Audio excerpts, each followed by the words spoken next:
ठीक है, हम चालू करते हैं। देखो दक्ष, मैं तेरे यहाँ ना थोड़ी देर बाद डाउट सॉल्व कर दूं क्या? मेरे को 2-3 टॉपिक कराने, फिर वैसे भी क्लास के एंड में टाइम हाँ बचेगा। हाँ हाँ ठीक है। हाँ। अच्छा, तुम सब अब ध्यान से सुनो। तो टॉपिक लिखो अपनी कॉपी में, variation of g with height. देखो, अब एक चीज समझना।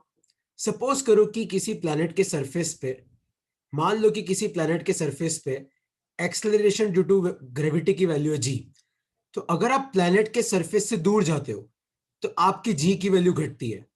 और सपोज करो कि प्लेनेट के सरफेस से एच हाइट पे मान लो कि जी की वैल्यू है जी डैश।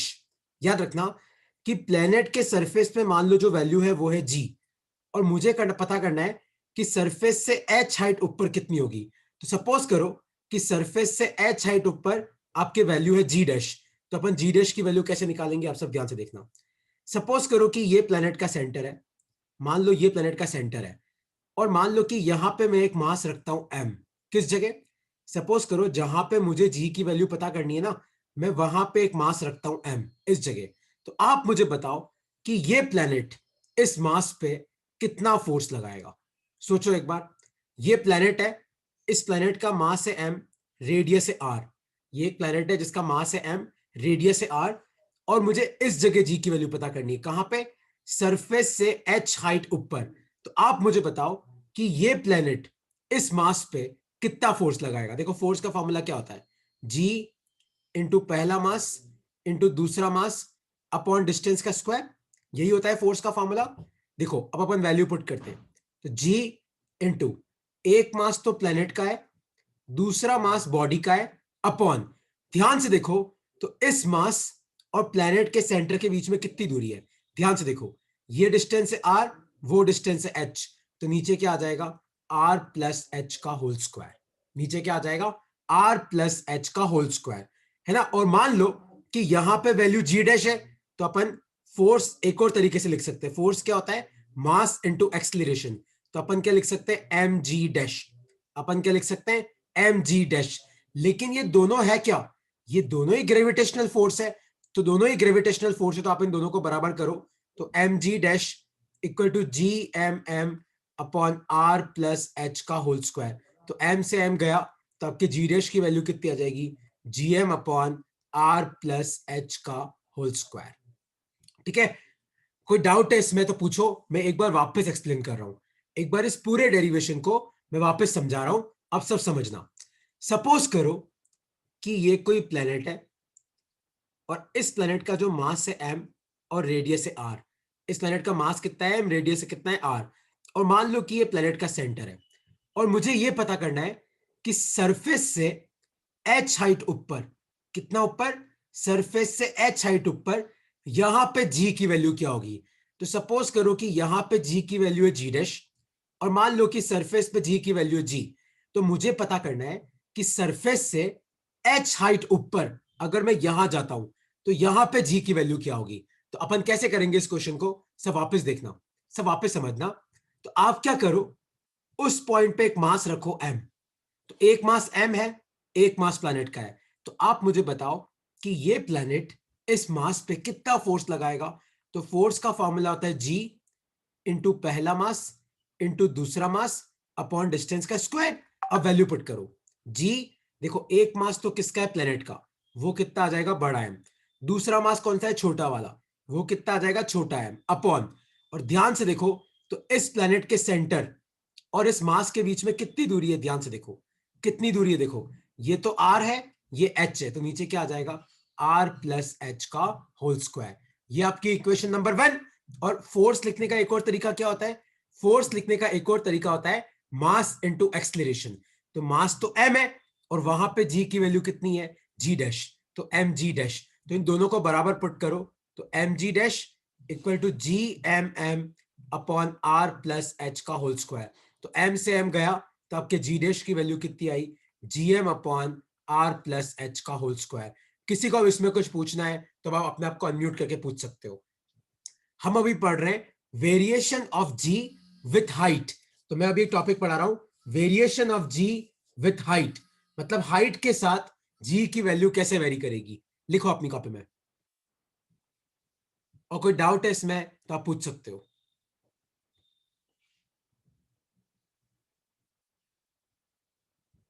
ठीक है, अगर देखो डाउट नहीं है तो इसको तुम बाद में भी लिख लेना, कोई फर्क नहीं पड़ता। मैं तुम्हें इसके न्यूमेरिकल करना सिखाता हूँ। क्या करना सिखाता हूँ? न्यूमेरिकल। तो अब तुम एक चीज ध्यान से सुनना, लास्ट क्लास में याद है मैंने तुम्हें पढ़ाया था, छोटे जी की वैल्यू होती है gm/r²। भूल तो नहीं गए? छोटा जी होता है gm/r²। तो यहां से अपन gm को क्या लिख सकते हैं? इस r² को उधर भेजो, तो gm को अपन क्या लिख सकते हैं? gr² लिख सकते हैं। तो इस फॉर्मूले को लिखने का एक और तरीका क्या है? gm की जगह लिखो gr² और नीचे क्या आ जाएगा? r+h²। तो तुम एक काम करो, तुम एक बार खाली ये फॉर्मूला याद रखो, अपन इसके न्यूमेरिकल करना सीखते हैं, क्योंकि ये प्रोसेस तुम बाद में भी याद कर लेना, है ना?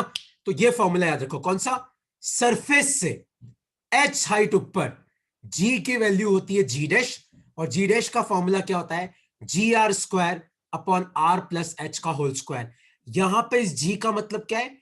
इस g का मतलब है कि सरफेस पे कितनी वैल्यू है। g' का मतलब क्या है? g' का मतलब है हाइट h पे कितनी वैल्यू है ना? तो अब मैं तुम्हें इस फॉर्मूले को यूज करना सिखाता हूं, सब समझना। तो ये फॉर्मूला याद रखना, कौन सा? g' = gr²/r+h²। तो अब इसको यूज कैसे करते हैं ध्यान से देखना। तो अगर मैं तुम्हें पूछूं कि ये कोई प्लेनेट है और इस प्लेनेट के सरफेस पे जी की वैल्यू है 20 मीटर पर सेकेंड स्क्वायर, और मान लो कि इस प्लेनेट का रेडियस है आर। मेरा क्वेश्चन है कि इस प्लेनेट के सरफेस से आर हाइट ऊपर, हाइट कितनी ली मैंने? आर। इस पॉइंट पे जी की वैल्यू कितनी होगी? मतलब सरफेस से आर डिस्टेंस ऊपर, आर मतलब रेडियस, तो आपको बताना है कि इस पॉइंट पे जी की वैल्यू कितनी होगी। तो एक बार आप फॉर्मूला पुट करो, g' = gr²/r+h²। इस g का मतलब होता है सरफेस पे कितनी वैल्यू है, सरफेस पे कितनी? 20। आर का स्क्वायर को आर का स्क्वायर रहने दो, अपॉन आर प्लस, और ध्यान से देखो यहां पे हाइट किसके बराबर है? रेडियस के। तो नीचे आ जाएगा r+r²। तो ये कितना हो जाएगा? 20 × r², और नीचे क्या आएगा? r+r 2r, 2r का स्क्वायर क्या हो जाएगा? 4r²। तो ये कितना आ जाएगा? 5 मीटर पर सेकेंड स्क्वायर। तो इस तरीके से तुम्हें इस फॉर्मूले को यूज करना है। किसी को इस फॉर्मूले को कैसे यूज करना है उसमें डाउट है तो आप अनम्यूट करके पूछ सकते हो प्लीज यार, है ना? बहुत इंपॉर्टेंट है। और मैं पेपर बनाऊंगा तो मैं तुम्हें पहले ही बता रहा हूं कि तुम्हें एक क्वेश्चन इस टॉपिक का जरूर मिलेगा। मैं तुम्हें प्लेनेट दे दूंगा, मैं तुम्हें हाइट दे दूंगा, थोड़ा ट्रिक होगा, कहीं ना कहीं ट्रिक छुपा होगा, और तुम्हें इस फॉर्मूले को यूज करके सॉल्व करना है। कोई डाउट है इसमें तो पूछो। कोई डाउट है? दक्ष, वंश, कोई डाउट है किसी को? प्लीज यार आप अपने आप को अनम्यूट करके पूछ सकते हो, कोई दिक्कत नहीं है। और डाउट नहीं है तो फिर अगला क्वेश्चन तुम्हें करना है ना? अगला क्वेश्चन तुम्हें ही करना है। इस फॉर्मूले को ध्यान से देखो, g' = gr²/r+h²। इस g' का मतलब होता है कि h हाइट पे g की वैल्यू कितनी है, g का मतलब है सरफेस पे कितनी है, r मतलब रेडियस कितना है, h मतलब हाइट कितनी है। सॉरी यार खिचड़ी बन गई, ये ऊपर वाला देख लो, है ना? तो इस g' का मतलब है हाइट पे कितनी है, g का मतलब है सरफेस पे कितनी है, r मतलब रेडियस कितना है, h मतलब हाइट क्या है ना? तो अब तुम एक क्वेश्चन खुद सॉल्व करना, सब ध्यान से समझना। तो सपोज करो कि ये कोई प्लेनेट है और इस प्लेनेट का मास है m और इस प्लेनेट का रेडियस है 2r। सो ये काम करते हैं, प्लेनेट का रेडियस कितना है? r, है ना? और आपको मुझे बताना है कि सरफेस से 3r ऊपर यहां पे g की वैल्यू क्या होगी इस जगह। और मैंने तुम्हें दे रखा है कि सरफेस पे वैल्यू कितनी है? 10 मीटर पर सेकेंड स्क्वायर। तो मैंने आपको दे रखा है सरफेस पे 10 है, प्लेनेट का रेडियस r है, और सरफेस से कितना ऊपर? 3r ऊपर। आपको बताना है कि g' की वैल्यू क्या होगी, मतलब एक्सलेरेशन ड्यू टू ग्रेविटी की वैल्यू क्या होगी। सब सोचो क्या आएगा इसका आंसर। देखो फॉर्मूला पुट करो और फॉर्मूले में वैल्यू पुट करना सीखो, है ना? जो अभी नए ज्वाइन हुए वो भी समझना कि इसमें वैल्यू कैसे पुट करते हैं।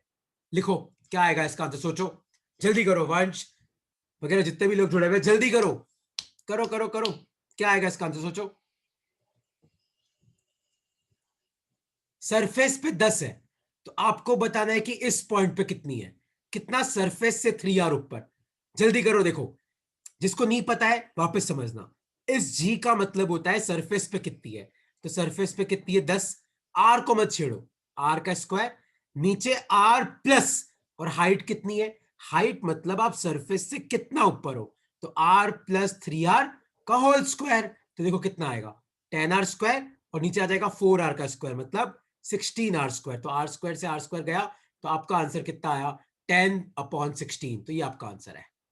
किसी को इसमें कोई डाउट है तब आप पूछ सकते हो, कोई डाउट है तो आप पूछ सकते हो, और डाउट नहीं है तो अपन नेक्स्ट टॉपिक पे बढ़ते हैं। हाँ, वो 5/8 एक ही बात है, कोई दिक्कत नहीं है। कोई डाउट है तो आप पूछ सकते हो, वरना अपन आगे बढ़ते हैं। आसान है ना, इसमें कोई घबराने की बात नहीं है। तो इसके साथ अपना ये टॉपिक पूरा होता है, वैल्यू ऑफ जी। तो भूल मत जाना, सरफेस पे कितना होता है? gm/r²। डेप्थ पे कितना होता है? याद है मैंने कल कराया था, 1 - d/r आता है। और हाइट पे कितना होता है? g'=gr²/r+h²। ये 3 फॉर्मूले तुम्हें याद रखने हैं। इन 3 फॉर्मूले से तुम कहीं पे भी जी की वैल्यू निकाल सकते हो। ठीक है, अब मैं नेक्स्ट टॉपिक पे आ रहा हूं।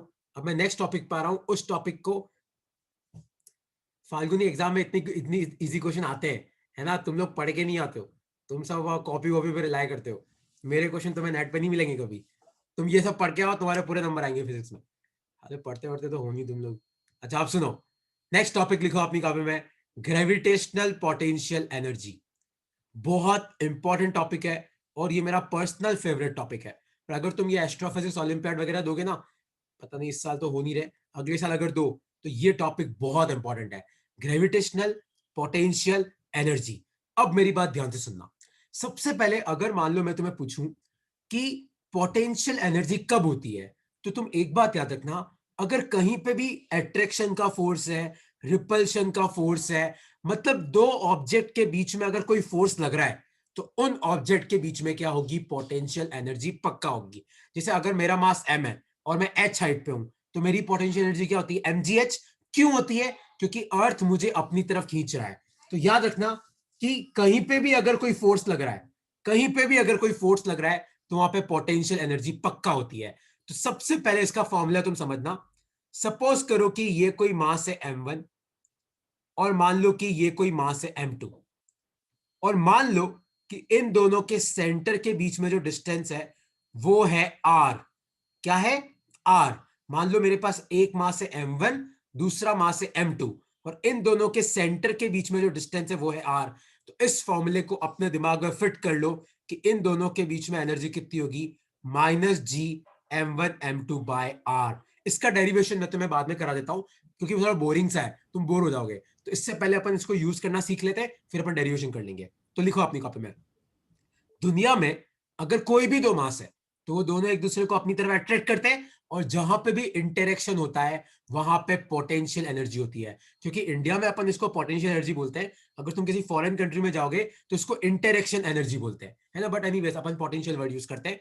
तो कोई भी दो मास जिनके सेंटर के बीच में डिस्टेंस कितनी है? आर। तो उनके बीच में कितनी पोटेंशियल एनर्जी होती है? -gm1m2/r। और याद रखना, अगर मैं तुम्हें पूछूं कि बेचारा एक अकेला मास है, इसके आसपास कोई नहीं है, तो याद रखना अकेले मास की पोटेंशियल एनर्जी कितनी होती है? 0। सब याद रखना।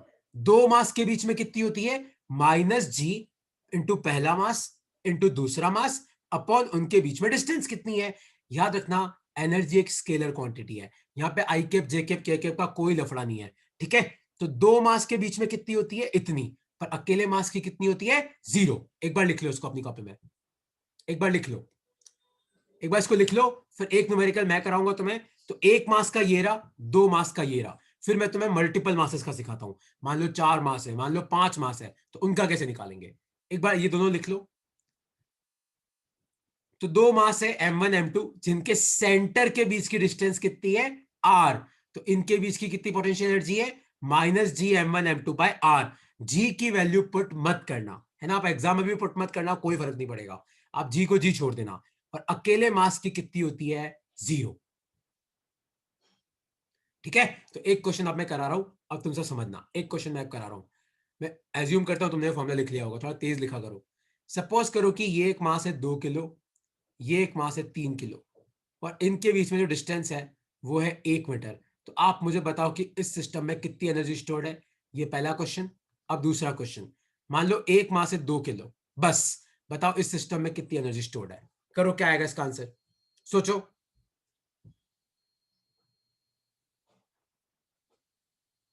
सोचो क्या आएगा इसका आंसर। बहुत आसान है, आपको सिर्फ फॉर्मूला पुट करना है यार, -G m1 m2/r। देखो माइनस की जगह माइनस, जी की जगह जी।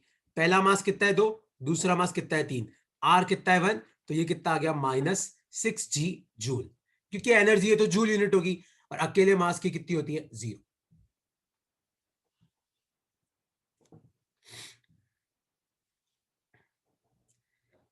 अकेले मास की कितनी होती है 0, और दो मास के बीच में कितनी होती है -G m1 m2/r। तो पहला मास 2, दूसरा मास 3, आर कितना है 1। इस तरीके से निकालते हैं। अब अगर तुम्हें कोई डाउट है तो आप मुझे पूछ सकते हो, कोई डाउट है तो आप पूछो, कि तुम अभी नहीं पूछोगे तो फिर एग्जाम में ये होगा, है ना, अगर डिस्क्रिप्टिव पेपर ऐसे आंसू बहेंगे। इससे अच्छा पूछ लो, कोई डाउट है अभी तो।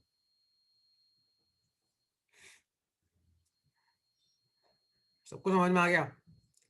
ठीक है, सबको समझ में आ गया तो एक क्वेश्चन तुम करो। सपोज करो कि मेरे पास दो प्लेनेट है, एक प्लेनेट ये, एक प्लेनेट ये। इस प्लेनेट का मास है m, रेडियस है r। इस प्लेनेट का मास है 2m, रेडियस है 2r। आप मुझे बताओ कि इन दोनों के बीच में कितनी एनर्जी स्टोर्ड है। सोचो क्या आएगा इसका आंसर। एक प्लेनेट का मास है m, रेडियस है r, दूसरे प्लेनेट का मास है 2m, रेडियस है 2r। ये इसका सेंटर है, ये इसका सेंटर है। आप मुझे बताओ कि इन दोनों प्लैनेट्स के बीच में कितनी पोटेंशियल एनर्जी स्टोर्ड है। करो सॉल्व, क्या आएगा इसका आंसर। पहले फॉर्मूला पुट करो, -G m1 m2/r। अब वैल्यू पुट करो, करो देखो कितना आता है। जितने भी लोग जुड़े हुए ट्राई करो यार। दक्ष कितना आ रहा है इसका, वंश कितना आ रहा है, अभिजीत कितना आ रहा है, फाल्गुनी, प्रियांशी कितना आ रहा है, सोचो थोड़ा तो दिमाग लगाओ यार, सुबह सुबह उठे हो अभी। माइनस की जगह माइनस, जी की जगह जी। m1 मतलब पहला मास, m2 मतलब दूसरा मास, अपॉन आर, आर मतलब सेंटर के बीच में कितनी दूरी है। तो ये डिस्टेंस तो आर है, ये डिस्टेंस 2r है, क्योंकि इसका रेडियस 2r है, इसका r। तो सेंटर के बीच में कितनी दूरी है, r+2r 3r। तो आपका आंसर कितना आया, -2gm²/3r। ये इसका आंसर है। अब भी तुम्हें डाउट है तो आप पूछ सकते हो। नहीं ऋषिका, ये क्या लिखा आपने -mg/r, एक बार चेक करो बेटा, चेक करो। अब किसी को डाउट है तो आप पूछ सकते हो मुझे कि सर इसमें ये डाउट है, मुझे समझ में नहीं आया।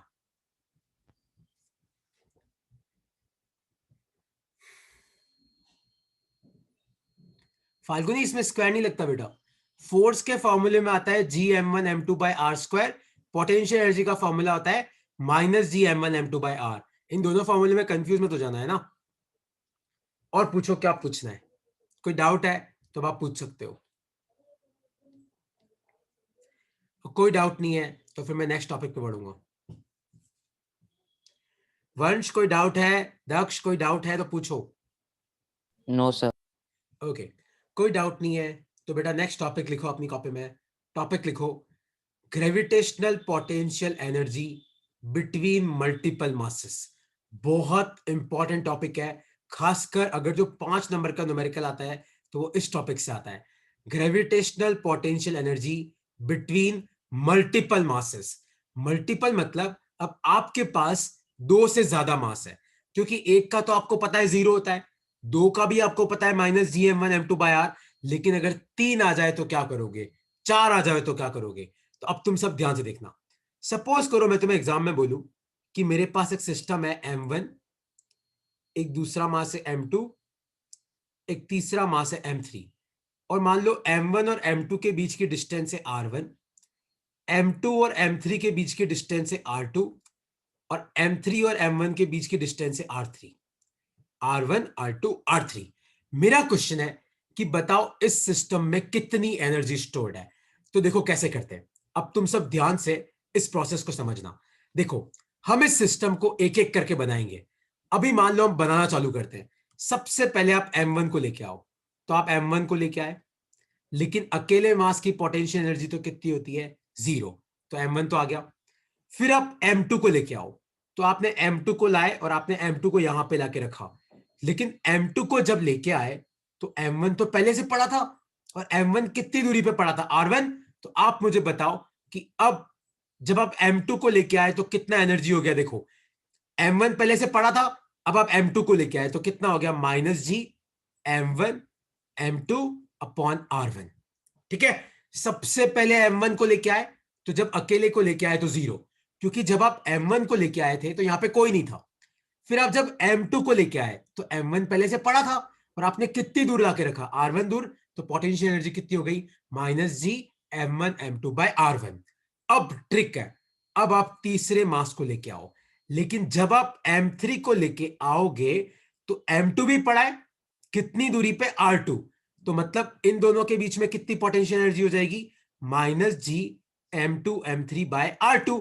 और जब m3 को लेके आए तो m1 भी पड़ा है, कितनी दूरी पे पड़ा है, r3, तो उन दोनों के बीच में कितनी हो जाएगी, -g m3 m1 bye r3। तो इस सिस्टम में टोटल एनर्जी कितनी है, u1 plus u2 plus u3। तो आपको क्या करना है, एक एक करके लेके आना है। सबसे पहले को लेके आओगे तो 0, जब दूसरे को लेके आओगे तो पहला पहले से पड़ा था, तो इन दोनों के बीच में कितनी है वो लिखो। लेकिन जब आप तीसरे को लेके आओगे तो उसमें दो टर्म्स आएगी, क्योंकि ये भी पड़ा है तो इन दोनों के बीच में ये, और ये भी पड़ा है तो उन दोनों के बीच में ये। फिर बाकी इन सबको क्या करना है, तुम्हें इन सबको ऐड कर देना है। अब भी इसमें डाउट है तो तुम पूछ सकते हो, क्योंकि मुझे पता है इसमें डाउट होगा। सर लेकिन फिर U3 भी, समझ में नहीं आया। कौन सा u3 समझ में नहीं आया, वापस वापस कराता हूं, वापस कराता हूं। सपोज करो तुम्हारे पास 3 मास है, वापस देख लो, m1 m2 m3। ठीक है, मान लो कि इनके बीच में डिस्टेंस है r1, इनके बीच में डिस्टेंस है r2, इनके बीच में डिस्टेंस है r3। मेरा क्वेश्चन है कि इस सिस्टम में कितनी एनर्जी स्टोर्ड है। तो देखो, सबसे पहले आप m1 को लेके आओ, तो जब आप पहले मास को लेके आओगे तो आपका एनर्जी कितना होगा, 0। फिर आप m2 को लेके आओ, लेकिन जब आप m2 को लेके आओगे तो आपने m2 को कहां लाके रखा, यहां लाके रखा, कितनी दूरी पे, m1 से r1 दूरी पे। तो अब इस सिस्टम में कितनी एनर्जी आ गई, देखो, -g, एक मास m1 है, दूसरा मास m2 है, डिस्टेंस कितनी है, r1। अब तुम m3 सुनना, तो जब तुम m3 को लेके आओगे तो आप मुझे बताओ, m1 पहले से पड़ा है, m2 पहले से पड़ा है, तो अगर आप m3 को लेके आओगे तो m3 और m2 के बीच में कितनी एनर्जी आ जाएगी, -g m2 m3 upon r2, क्योंकि इनके बीच की कितनी दूरी है, r2। लेकिन जब आप m3 को लेके आए तो m1 भी तो पड़ा है, तो इनके बीच में कितनी हो जाएगी, मान लो ये डिस्टेंस है r3, तो -g m1 m3 upon r3, तो ये आपका u3 आया। तो इन तीनों को आप ऐड करोगे तो आपको टोटल पोटेंशियल एनर्जी मिल जाएगी। अब भी कोई डाउट है तो आप मुझे पूछ सकते हो कि सर इसमें ये डाउट आ रहा है। सर U3 में दोनों मल्टीप्लाई होंगे? नहीं, ऐड हो रहे बेटा, इसका लिख, दोनों ऐड हो जाएंगे।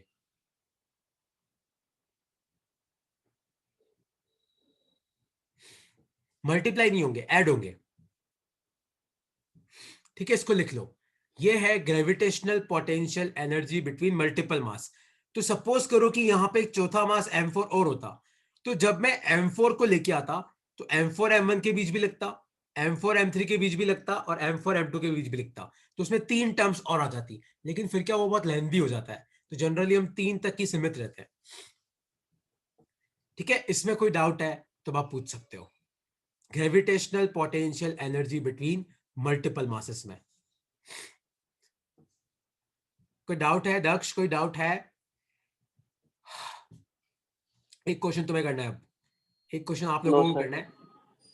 तो क्वेश्चन है ये, अब सब ध्यान से देखना कि उस क्वेश्चन को मैं कैसे करूंगा। सपोज करो मैं तुम्हें बोलूं कि मेरे पास एक मास है m यहां पे, एक मास है m यहां पे, और एक मास है m यहां पे, और इन दोनों के बीच की दूरी है 1 मीटर, और इन दोनों के बीच की दूरी है 1 मीटर। आपको बताना है कि इस सिस्टम में कितनी पोटेंशियल एनर्जी स्टोर्ड है। तो मान लो कि ये पहला मास, ये दूसरा मास, ये तीसरा मास, उससे कोई फर्क नहीं पड़ता, आप किसी को भी पहला दूसरा तीसरा बना सकते हो। अब देखो कैसे निकालेंगे। सबसे पहले मैं पहले मास को लेके आता हूं, तो मैं पहले मास को लेके आया, लेकिन जब इस मास को लेके आया तो कोई था ही नहीं, तो u1 आ जाएगा 0। अब आप दूसरे मास को लेके आओ, आप दूसरे मास को लाओ यहां पे और लाके रखो, लेकिन जब आप दूसरे मास को लेके आए तो 1 मीटर की दूरी पे आपका पहला वाला मास पहले से ही पड़ा था, तो u2 कितना आ जाएगा, -g इंटू पहला मास इंटू दूसरा मास अपॉन 1, क्योंकि डिस्टेंस कितनी है, 1 है ना, ये तो 2 मास आ गए, लेकिन अब जब तीसरा मास आएगा, मतलब ये वाला मास जब आएगा तो ये भी पड़ा हुआ है, तो एक तो इन दोनों के बीच की आएगी, तो इन दोनों के बीच की कितनी आ जाएगी, -g इंटू पहला मास इंटू दूसरा मास अपॉन 1। लेकिन जब इसको लेके आओगे तो वो वाला भी पड़ा हुआ है, तो इन दोनों के बीच की कितनी आ जाएगी, -g इंटू पहला मास इंटू दूसरा मास अपॉन, ध्यान से देखो तो इन दोनों के बीच में कितनी दूरी है, 2, तो यहां पे क्या आ जाएगा 2, तो आपका टोटल आंसर कितना आएगा, u1 plus u2 plus u3। इस तरीके से आपको सॉल्व करना है। अब इसमें कोई डाउट है तो आप मुझे पूछ सकते हो कि सर ये बिल्कुल हवा नहीं लगी, आपने क्या पढ़ाया, ये भी बोल सकते हो, कोई फर्क नहीं पड़ता, बट पूछो, डाउट पूछो यार प्लीज यार। सर इसको सिर्फ सर u1 मतलब प्लस इसको u2 पूरे ट्रायंगल की तरह कैलकुलेट करना है। ट्रायंगल भी कर सकते हैं, कोई फर्क नहीं पड़ता। एक सेकंड, पहले इनका क्वेश्चन ले लूं, क्या क्वेश्चन है बेटा आपको। Sir u1 plus u2 plus u3 में छोड़ सकते हैं। हाँ हाँ, तो u1 को 0 कर दे, u2 कितना हो जाएगा -gm², क्योंकि m इंटू एम स्क्वायर होता है, और u3 कितना हो जाएगा देख -gm², और ये हो जाएगा -gm² अपॉन 2। तो बस इन तीनों को ऐड कर दो, मैथमेटिकली हो गया आंसर। यहां पे कोई स्केलर वेक्टर नहीं होता है, यहां पे सीधा ऐड करना है। ठीक है, अब किसी और ने पूछा था ट्राइंगल वाला, अब ट्राइंगल वाला भी कर सकते हो, कोई फर्क नहीं पड़ता। जैसे मान ले कि तेरा एक मास m यहाँ पे, एक मास m यहाँ पे, एक मास m यहाँ पे, पहले इसको जो मैंने डेरिवेशन कराया वही तो है, फिर इसको लेके आओ, फिर इसको लेके आओ, बस इनके बीच की डिस्टेंस पता होना जरूरी है। तो अगर इक्विलेटरल ट्राइंगल है तो कोई दिक्कत ही नहीं है, तीनों ए ए ए हो जाएंगे। राइट एंगल ट्राइंगल है तो हाइपो निकाल लेना, बस ऐसे करना है। और कोई डाउट नहीं हो तो फिर मैं नेक्स्ट टॉपिक पे बढ़ता हूं।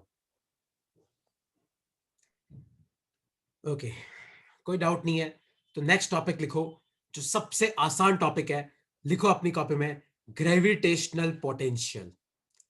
टॉपिक लिखो अपनी कॉपी में, ग्रेविटेशनल पोटेंशियल। टॉपिक लिखो, ग्रेविटेशनल पोटेंशियल। याद रखना, ग्रेविटेशनल पोटेंशियल एक स्केलर क्वांटिटी है, इसकी जो एसआई यूनिट होती है वो होती है जूल अपॉन केजी। याद रखना, इसकी एसआई यूनिट कितनी होती है, जूल अपॉन केजी। और निकालते कैसे, दुनिया में अगर कोई भी मास है m, तो उससे r दूरी पे आपका जो पोटेंशियल होता है वो होता है -gm अपॉन r। याद रखना, इसको डिनोट किससे करते हैं, v से, लेकिन ये नहीं कि डिनोट v से करे तो यूनिट वोल्ट लगा दो, इसकी ऐसा यूनिट क्या होगी, जूल अपॉन केजी। और याद रखना, दुनिया में अगर कोई भी मास है m, तो उससे r दूरी पे, सेंटर से r दूरी पे पोटेंशियल कितना होगा, -gm अपॉन r। तो किसी भी मास m से r दूरी पे पोटेंशियल कितना होता है, -gm अपॉन r। लिख लो अपनी कॉपी में। तो अगर मैं तुम्हें पूछूं कि मान लो कि ये कोई 2 किलो का मास है और इससे 4 मीटर की दूरी पे, बताओ इस पॉइंट पे पोटेंशियल कितना होगा, तो -g, मास कितना है 2, डिस्टेंस कितनी है 4, तो आपका आंसर क्या आएगा, -g/2 जूल अपॉन केजी। ये इसका आंसर है। क्या फॉर्मूला है, -g into mass upon r। r मतलब है मास के सेंटर से कितनी दूरी है, m मतलब कितना मास है, और माइनस और g तो आपको पता है, लिख लो इसको। दुनिया में कोई भी मास m है तो उसके सेंटर से r दूरी पे पोटेंशियल कितना होता है, -gm अपॉन r। ठीक है, तो देखो इसको लिख लो अपनी, याद सर रखना। v मतलब पोटेंशियल है। हाँ, v मतलब ग्रेविटेशनल पोटेंशियल, u मतलब ग्रेविटेशनल पोटेंशियल एनर्जी, f मतलब कितना फोर्स है, और इसकी ऐसा यूनिट याद रखना बहुत इंपॉर्टेंट है, जूल अपॉन केजी। और इसका फॉर्मूला क्या है, -gm अपॉन r। ठीक है, ओके, बस लास्ट टॉपिक और है आज का, फिर अपन सर खत्म इस पे करेंगे। एक और क्वेश्चन करा दो। अरे करा रहा हूं, अभी तो मैं कराऊंगा ना यार, क्वेश्चन तो मैं पक्का कराता हूं। अब सुनो, सपोज करो कि मैं तुम्हें पूछूं कि ये कोई प्लेनेट है, इसका मास है m, रेडियस है r, और ये इसका सेंटर है, और ये कोई पॉइंट है जो इसके सरफेस से 2r दूरी पे, मान लो इसके सरफेस से 2r दूरी पे कोई पॉइंट है a, तो आपको बताना है कि a पे कितना पोटेंशियल होगा। सोचो क्या आएगा इसका आंसर,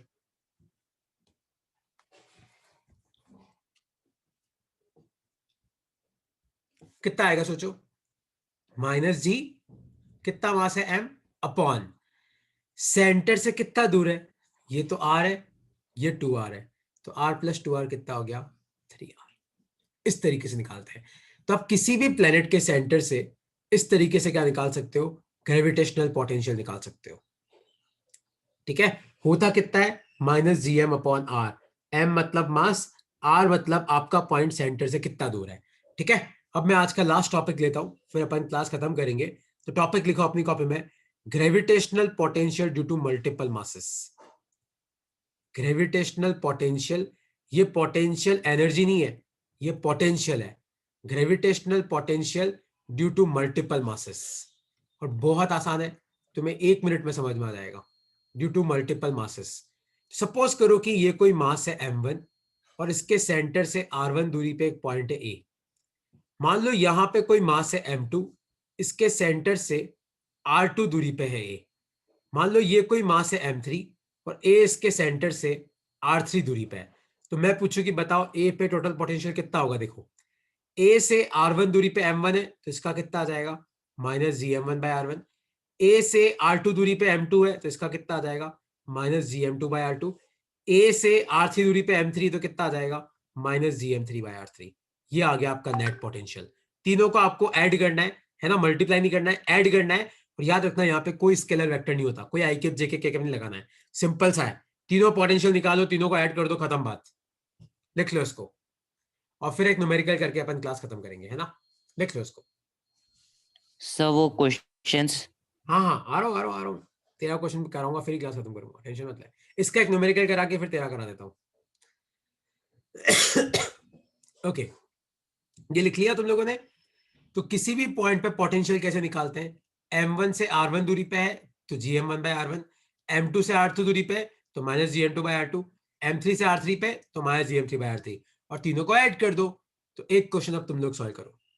तो क्वेश्चन है ये कि ये एक मास है m, ये एक मास है m, और ये एक मास है m, और ये कोई पॉइंट है जो इससे आपका a1 दूरी पे, इससे आपका a2 दूरी पे, इससे आपका a1 दूरी पे, और ये पॉइंट है a। तो मेरा क्वेश्चन है कि बताओ a पे कितना पोटेंशियल होगा। सोचो कितना पोटेंशियल होगा a पे, चेक करो। तो जो a पॉइंट है, a पॉइंट से a1 दूरी पे m है, a2 दूरी पे भी m है, वापस a1 दूरी पे m है। तो a पॉइंट से a1 दूरी पे m है, तो पोटेंशियल कितना आ जाएगा -gm/a1, क्योंकि पोटेंशियल क्या होता है -gm/r। a2 दूरी पे भी m है, तो -gm/a2, और वापस a1 दूरी पे m है, तो -gm/a1। बस ये आ गया। इनको ऐड करोगे तो देखो कितना आ जाएगा, ये -gm/a1 ये तो ऐड हो जाएगा, तो -2gm/a1 -gm/a2। बस यहीं छोड़ दो, ये आपका आंसर है। किसी को इसमें कुछ पूछना है तो आप पूछ सकते हो कि सर ये क्वेश्चन आपने कैसे किया, हमें बिल्कुल समझ में नहीं आया, पूछो।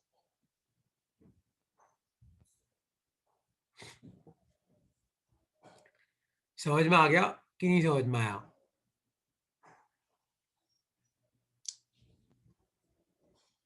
ओके,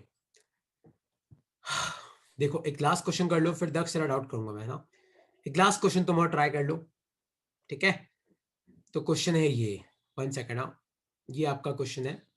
सपोज करो कि ये कोई सर्कल है, ये सर्कल का सेंटर है, और इस सर्कल के सर्कमफ्रेंस पे 4 मास पड़े हुए हैं। एक मास m यहां पड़ा हुआ है, एक मास m यहां पड़ा हुआ है, एक मास m यहां पड़ा हुआ है, एक मास m यहां पड़ा हुआ है, और इस सर्कल का जो रेडियस है वो है r, और ये इसका सेंटर है O। तो मेरा क्वेश्चन है कि बताओ O पॉइंट पे कितना पोटेंशियल होगा। सोचो क्या आएगा इसका आंसर। मेरा क्वेश्चन है कि O पॉइंट पे कितना पोटेंशियल होगा, लगाओ दिमाग, चेक करो। O पॉइंट पे पोटेंशियल पूछा है, चेक करो कि O से ये m कितनी दूरी पे, O से ये m कितनी दूरी पे, O से ये m कितनी दूरी पे, O से ये m कितनी दूरी पे। जैसे ऊपर वाला मास है तो O से कितनी दूरी पे R, तो पोटेंशियल क्या होगा -gm/r। जैसे ये वाला मास है तो O से कितनी दूरी पे R, तो पोटेंशियल क्या होगा -gm/r। जैसे नीचे वाला मास है O से कितनी दूरी पे R, तो पोटेंशियल क्या होगा -gm/r। और फोर्थ वाला मास है वो भी कितनी दूरी पे R, तो पोटेंशियल क्या होगा -gm/r। तो आपका नेट पोटेंशियल कितना आया -4gm/r। किसी को इसमें कोई डाउट है तो आप पूछ सकते हो, आसान क्वेश्चन है, आप डाउट है तो पूछ लो, है ना, नहीं तो बस एक दक्ष का डाउट है वो मैं सॉल्व करवा रहा हूँ, फिर मैं क्लास खत्म कर रहा हूँ। कोई डाउट है तो पूछो। आज अपन ने 5 टॉपिक्स पढ़े, variation of g with height, फिर अपन ने पढ़ा gravitational potential energy between two mass multiple mass, gravitational potential of one mass of multiple mass. Next class है अपनी पूरी सैटेलाइट्स पे, ऑर्बिटल वेलोसिटी कितनी होती है, टोटल एनर्जी कितनी होती है और टाइप ऑफ सैटेलाइट्स कितनी होती है। फिर उसकी नेक्स्ट क्लास अपनी एस्केप वेलोसिटी पे, और फिर अपना चैप्टर खत्म होगा। कोई डाउट है इसमें तो आप पूछो, कोई डाउट नहीं है तो दक्ष, बाकी तुम चाहो तो लीव कर सकते हो। दक्ष अब तेरा डाउट मैं बता रहा हूं। देख दक्ष, इसका जो पहला पार्ट है ना ग्रेविटेशनल पोटेंशियल एनर्जी, ये तो तू सॉल्व कर लेना, मैंने आज सिखाया। अब मैंने पूछा total force on mass of 2m, तो मैंने पूछा कि इस 2m पे कितना फोर्स है। देख एक बात याद रखना, 2m पे तेरे को फोर्स लगाना है, फोर्स निकालना है, तो देख 2m पे एक तो ये फोर्स लगाएगा, एक ये लगाएगा। तो मान ले ये A है, ये B है, ये C है। तो पहले अपन चेक करते कि B C पे कितना फोर्स लगाएगा। तो पहले B और C को ज्वाइन कर, और कौन लगा रहा है, B लगा रहा है, तो एरो कहां आएगा, इधर की तरफ। और कितना फोर्स लगाएगा, G इंटू पहला मास इंटू दूसरा मास, और डिस्टेंस कितनी है ध्यान से देख, A, तो नीचे क्या आएगा A²। और ध्यान से देख तेरा एरो पीछे की तरफ है, तो यहां ब्रैकेट में क्या आ जाएगा -i कैप। ठीक है, अब चेक कर कि A कितना फोर्स लगाएगा। A कितना लगाएगा, देख A और C को ज्वाइन कर, पहले A और C को ज्वाइन कर, कौन फोर्स लगा रहा है, A, तो एरो किसकी तरफ लगा, A की तरफ। और फोर्स कितना आएगा, देख G इंटू पहला मास M है, दूसरा मास 2m है, लेकिन याद रख इस A और C के बीच में कितनी दूरी है, A + A 2 है, तो नीचे क्या आएगा 2a का स्क्वायर, और यहां पे भी ब्रैकेट में क्या आएगा -i कैप। तो तुझे क्या करना है, इन दोनों फोर्सेस को ऐड कर दे, तेरा आंसर आ जाएगा। सर हाँ पूछो दक्ष। सर एरो उस साइड क्यों है? अगर ए सी पर लगा रहा है तो एरो सी की तरफ आना चाहिए ना। देख मान ले कि ये तू है, ठीक है, हाँ और मान ले कि ये तेरा दोस्त है, ठीक है, और दुनिया में 2 लोग एक दूसरे को हमेशा अट्रैक्ट करते हैं। मान ले ये तेरा दोस्त है